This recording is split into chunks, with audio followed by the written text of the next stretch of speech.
Let's take you back to Dr. Ekuru Aukot, who is still with us at our City Centre studios. And as we come to the tail end of this conversation, Daktari, Kenya, as of now, is considered to be at a crossroad where one side is rooting for reforms, another side is calling for people to move on. How do we strike a balance to ensure there is inclusivity in government moving forward? Remembering that Raila Odinga, in an earlier interview today, did mention that he had serious oppositions when it came to the naming of the cabinet, saying that the cabinet did not reflect the face of Kenya.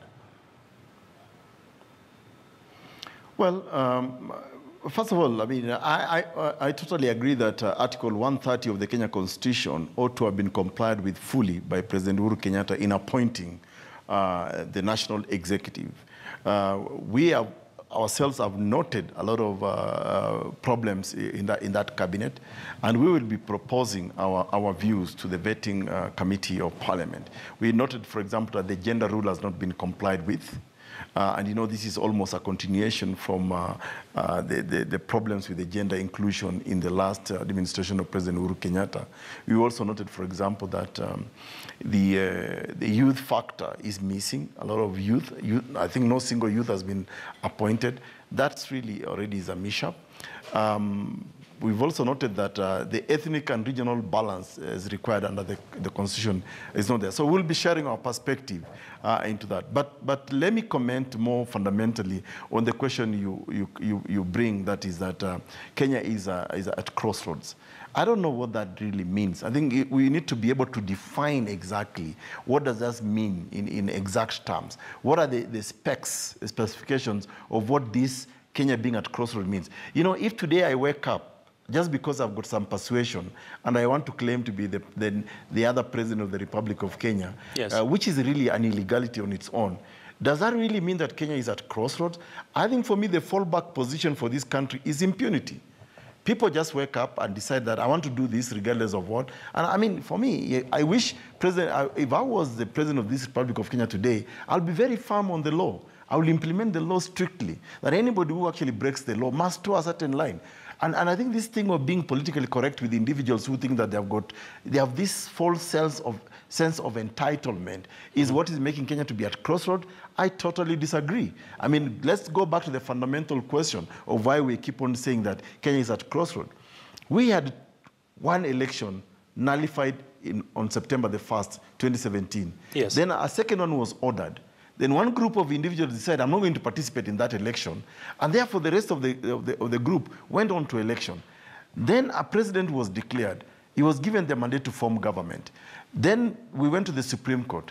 The Supreme Court, after listening to everybody as the court of election court, pronounced that there was a legitimately elected president, and therefore, who is entitled to form the next government cannot be accommodated in government. And because they talk about dialogue, it's about inclusion. It's about how do we get in. I think for me, I wish to appeal to the media houses today that even learning from the lessons of your shutdown, which for me I disagree with fundamentally, even though there may be some persuasive reasons behind it, I think we need to help Kenya move to another level in terms of appreciating real issues. And that's why I challenge the media that why black out, for example, the 14-point agenda proposed by Third Way Alliance on the issues that we think are of national importance. We keep on regurgitating on an issue whose time has come and gone, which is the election. I'm not saying we shouldn't talk about electoral reform going forward. In fact, we have included it in our 14-point agenda. But it should not be the only thing that we're talking about right now. This is January, just end of January.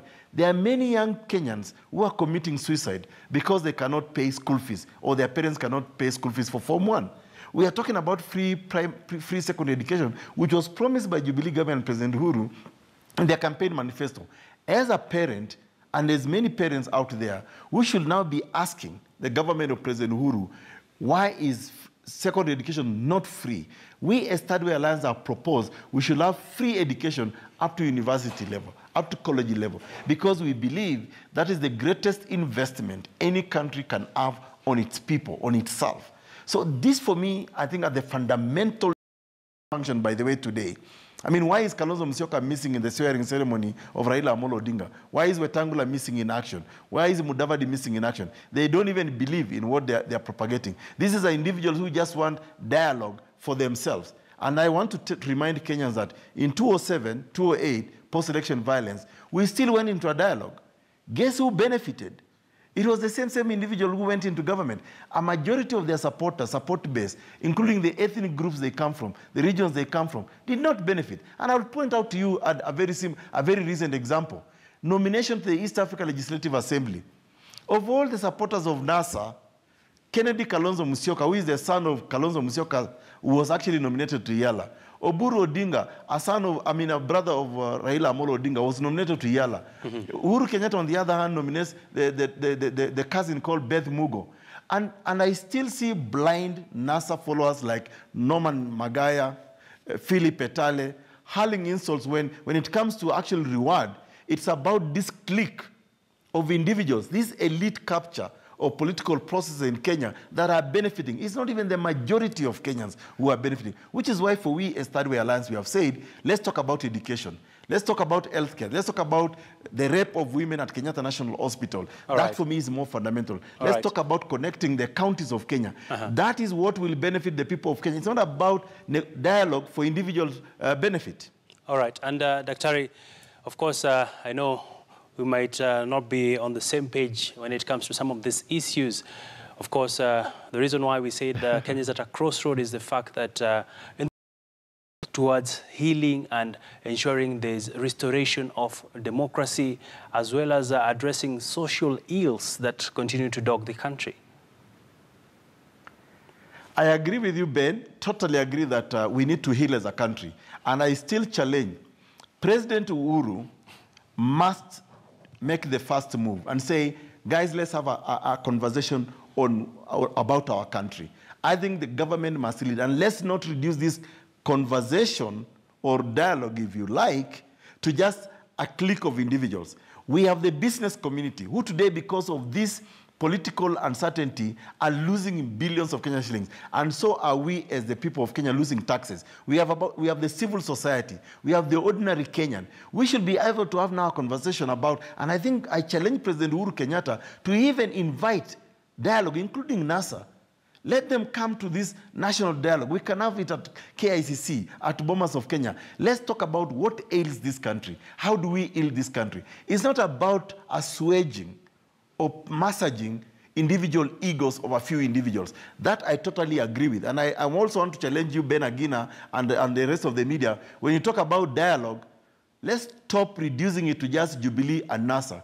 We also have Third Way Alliance Kenya, which is a legally registered political party. We have got the Professor Wainainas, Abduba Didas, and the rest, Kena Jirongos, who participated in the just election, which is now the basis upon which we are saying Kenya is at crossroad. Did they have ideas about how to form a better government, the kind of Kenya? That, for me, is the conversation we should have as a country. And I still challenge President Uhuru must show leadership in asking everybody, not just NASA. This country is not about the 4 principles of NASA. After all, today we have noticed how cowardly the rest of the 3 of them are. They even bolted out of their own ceremony. For whatever its cause, I think let's have a conversation that will involve the rest of Kenya. After all, the principle of public participation, people's participation, is embedded in our constitution. And that's where we should be headed as a country. Many thanks, Dr. Ekuru. I appreciate the Ben. Thanks for having me on the show. Many thanks, Dr. Ekuru Aukot, the party leader of Third Way Alliance, just helping us take an assessment of what's been happening through the day, and interesting sentiments there as we wrap up the program. But we continue to